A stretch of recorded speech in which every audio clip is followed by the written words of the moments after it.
السعودي الشهير مجتهد مفاجأة من العيار الثقيل بعدما كشف أن ولي العهد السعودي محمد بن سلمان هدد المغرب بإلغاء زيارة الملك سلمان بن عبد العزيز بسبب موقفه من حصار قطر، مسجلا أن الترتيبات أخذت لزيارة الملك لمدينة طنجة. وقال مجتهد في سلسلة تغريدات على موقع التواصل الاجتماعي تويتر إن الملك سلمان سيزور المغرب بين الأسبوع الثاني أو الثالث من الشهر الجاري، ملمحا إلى أنه يعاني من صعوبات صحية. كما أضاف المغرد السعودي المعارض مجتهد: سبب غياب الملك وابنه محمد عن قمة العشرين، الملك لا يمكن أن يحضر لوحده بسبب وضعه الصحي، ومحمد بن سلمان لا يمكن أن يغادر خوفا من انقلاب داخل العائلة.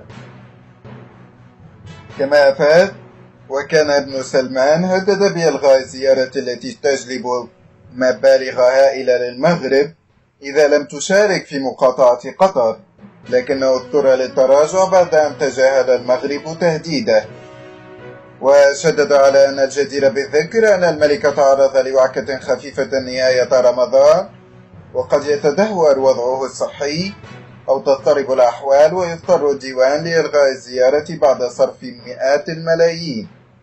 وسجل ملاحظة مفادها أن هناك فرقا بين حضور الملك في المغرب وحضور قمة العشرين، فالمغرب ليس فيه إحراج لأنه يعيش هناك وكأنه في السعودية، ويمكنه البقاء فيه دون محمد.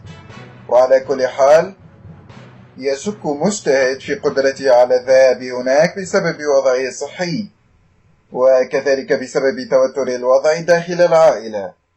وأضاف مجتهد: يخت الملك سلمان يصل إلى طنجة، ويفترض أن يصل الوفد الملكي في 15 من يوليو، أما الملك ففي 21، وتم حجز 8 فنادق ومئات الشقق المفروشة والفلل وأكثر من 1000 سيارة فارهة.